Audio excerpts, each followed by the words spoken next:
Hi friends, আমি রীতা। আমার YouTube channel Nandi blog and kitchen আর আমার প্রোফাইলে তোমাদের সবাইকে স্বাগত। তো আমি আজকে একটা দুর্দান্ত টেস্টি রেসিপি বানিয়েছি, সেটা হচ্ছে চিলি চিকেন। তো চিলি চিকেনটা কিন্তু আমি আজকে করে ফেলেছি, বেশ অনেকক্ষণ সময় নিয়ে করেছি। এটা একটা দুর্দান্ত টেস্টি রেসিপি। এর জন্য লেগেছে বোনলেস চিকেন, ক্যাপসিকাম, পেঁয়াজ, আদা পেঁয়াজ রসুন, কাঁচা লঙ্কা, চিলি সস, টমেটো সস, নুন, এই সমস্তগুলোই লেগেছে। তো এটা করার জন্য প্রথমেই আমি কি করেছি, বোনলেস চিকেনটাকে এরকম ছোট ছোট করে কেটে 1 ঘন্টা ভিনিগার দিয়ে ভিজিয়ে রেখেছিলাম। তবে ভিনিগারটা এখানে কিন্তু আমি হাফ ছিপি মতো ভিনিগার দিয়েছি। ভিনিগারটা বেশি দিয়ে দিলে কিন্তু টক হয়ে যাবে, সেই জন্য ভিনিগারের পরিমাণটা একদম ঠিকঠাক রাখতে হবে। তো যাই হোক, আমি এখানে দিয়ে দিলাম কিছুটা পরিমাণে অ্যারারুট,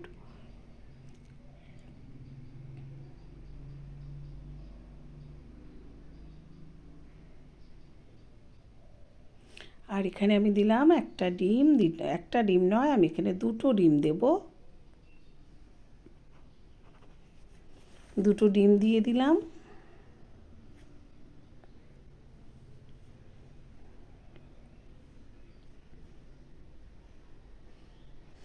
আর আমি দিয়ে দেবো একটু ময়দা, কারণ শুধু অ্যারারুট দিলে ওটা খুব বড়াগুলো খুব শক্ত হয়ে যায়। ভেতরের দিকটা মানে কমপ্লিট হওয়ার পরে ভেতরের দিকটা কিন্তু বেশ নরম একটা সফটনেস ব্যাপার আসে না। তাই অ্যারারুটের সঙ্গে হয় একটু ময়দা বা একটু কর্নফ্লাওয়ার কিছু একটা দিতে হবে। আর এখানে আমি দিয়ে দিলাম স্বাদ মতো লবণ, আর দিলাম যে মশলার পেস্টটা, সেটা ছিল কাঁচা লঙ্কা, পেঁয়াজ, আদা আর রসুন, আর সব ঠিক পরিমাণ মতো নুন দিয়ে আমি এবার এই সম্পূর্ণ চিকেনটাকে একটু ভালো করে হাত দিয়ে মেখে নেব।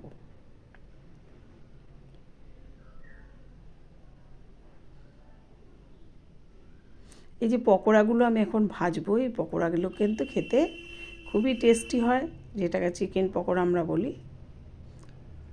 অবশ্য যখন চিকেন পকোড়াটা করি তার মধ্যে আমি আবার একটু চালের গুঁড়ো দিই, কারণ তাহলে সেই পকোড়াগুলো বেশ একটু কুড়মুড়ে হয়। তো এখানে আমার আরেকটু আমি অ্যারারুট দিয়ে দিলাম, কারণ এখানে অ্যারারুটটা দিলে খুব ভালো করে বেশ টাইট ব্যাপারটা আসে, একটু নরম হয়েছে, সেই কারণে আমি আরেকটু অ্যারারুট দিয়ে দিলাম। তো এখানে এটাকে আমি খুব ভালো করে মেখে নিলাম। তো এবারে কড়াই আমি তেল দিয়ে দেবো এই পকোড়াগুলো ভাজার জন্য। তা আস্তে আস্তে আমি সব পকোড়াগুলো আমি তেলের মধ্যে ছেড়ে দেব।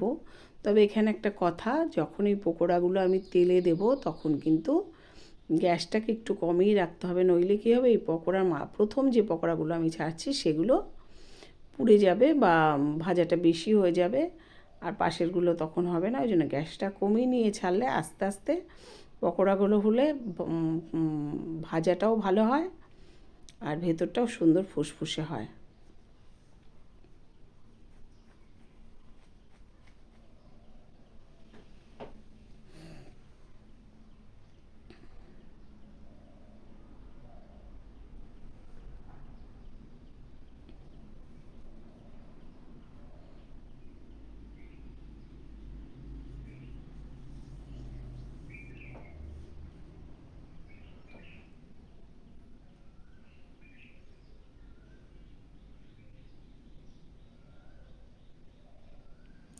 তো ফ্রেন্ডস, পকোড়াগুলো কিন্তু একদম সুন্দর ভাজা হয়ে গেছে।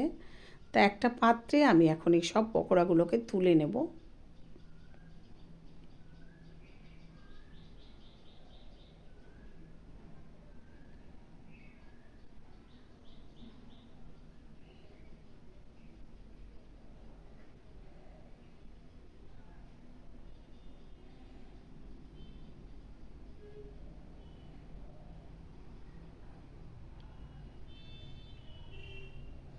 তা আবারও আর যে কটা ছিল সে কটাকে বসিয়ে দিয়ে আমি এইভাবে এই পকোড়াগুলোকেও খুব সুন্দর করে ভেজে নেব। আর বললাম, ওই গ্যাসটা কমিয়ে বাড়িয়ে করলেই কিন্তু এই পকোড়াগুলো ভাজাটা একটু ভালো হয়।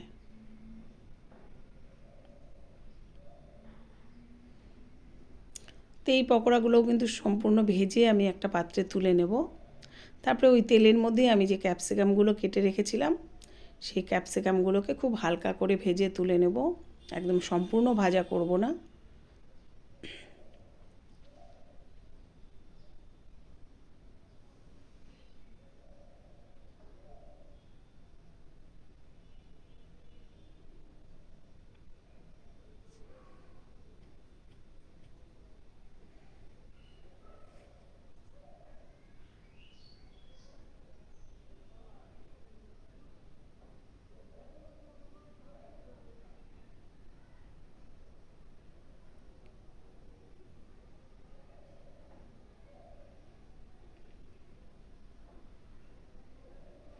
এবার ওই তেলের মধ্যে আমি পেঁয়াজগুলোও ভেজে তুলে নিলাম, আর কটা কাঁচা লঙ্কা আমি বীজ ফেলে সেই কাঁচা লঙ্কাগুলোকে মাঝখান দিয়ে চিড়ে সেটাকেও তুলে নিলাম।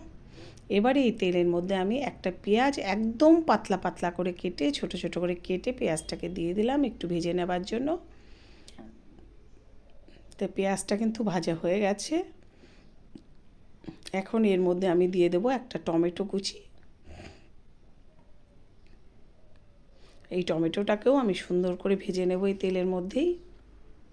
এই যে টমেটোটা কিন্তু সুন্দর ভাজা হয়ে গেছে। এখন আমি এর মধ্যে যেটা দেব সেটা হলো এই মশলার যে পেস্টটা আমি করেছি সেটা।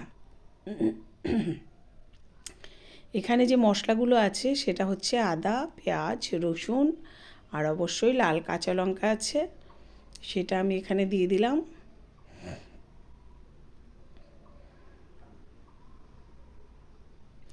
এবারে এই মশলাটাকে কিন্তু খুব ভালোভাবে কষিয়ে নিতে হবে। যে কোনো তরকারিতেই মশলা যদি কষানোটা ভালোভাবে না হয় তাহলে কিন্তু তরকারির টেস্টটা একদমই ঠিকঠাক হয় না, আর সেটা খেতেও ভালো লাগে না। তাই এই মশলাটাকে আমি খুব ভালোভাবে কষিয়ে নেব। এখন এখানে যেটা আমি দেব সেটা হলো সয়া সস দেব।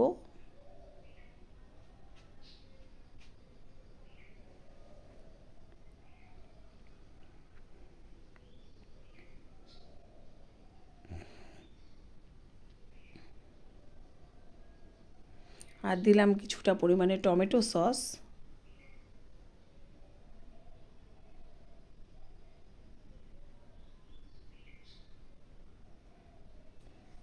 দিয়ে এবার এই মশলাটাকে আরও সুন্দর করে আমি কষিয়ে নেব, যতক্ষণ না পর্যন্ত বেশ তেল ছেড়ে আসছে ততক্ষণ পর্যন্ত আমি মশলাটাকে সুন্দরভাবে কষাবো।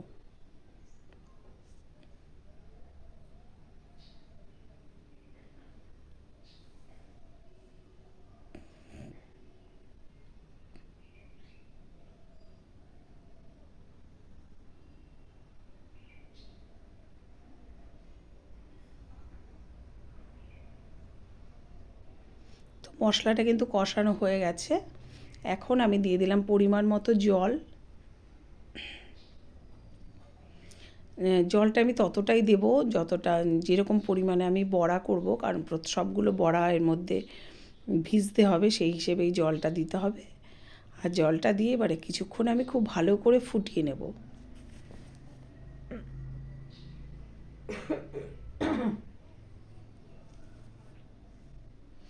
এবার আমি দিয়ে দিলাম স্বাদ মতো লবণ।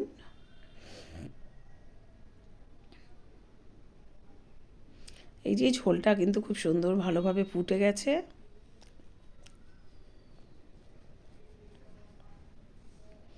এবারে ভেজে রাখা সব বড়াগুলো আমি ঝোলের মধ্যে দিয়ে দিলাম ঝোলটা কিছুক্ষণ ফুটে যাবার পরে।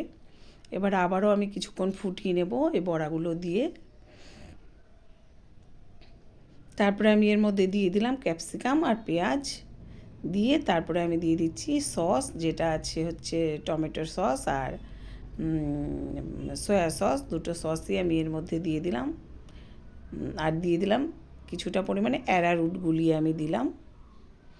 অ্যারারুট একটু গুলিয়ে দিলে ঝোলের ঘনত্বটা বেড়ে যায়।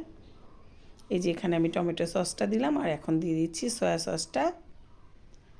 তা যাই হোক, এখানে ঝোলের ঘনত্বটা কিন্তু বেড়ে গেছে, কারণ ওই অ্যারারুটটা অল্প করে একটু 1 চামচ অ্যারারুট গুলিয়ে দিলেই ঝোলের ঘনত্বটা বেড়ে যায়।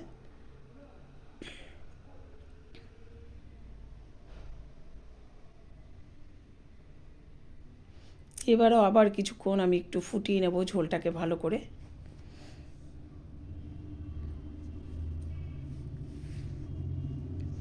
দিয়ে দিলাম স্বাদ মতো চিনি, যেহেতু প্রচুর পরিমাণে সস রয়েছে চিনির পরিমাণটা সেই হিসেবেই দিতে হবে। তো ফ্রেন্ডস, এইভাবে তো আমি করলাম টমেটো চিলি চিকেন। তো ফ্রেন্ডস, আমি একটা পাত্রে এবারে ঢেলে নিচ্ছি।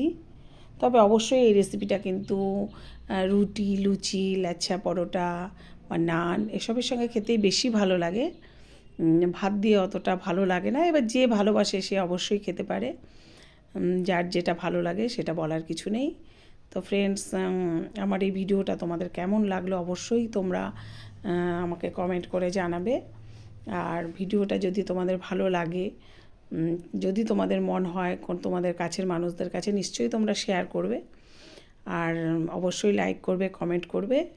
আর আমার YouTube channel Nandi vlog and kitchen থেকে যারা দেখবে অবশ্যই তোমরা আমার চ্যানেলটাকে সাবস্ক্রাইব করে দেবে। তা ঠিক আছে, আজকে চলি, আবার টাটা।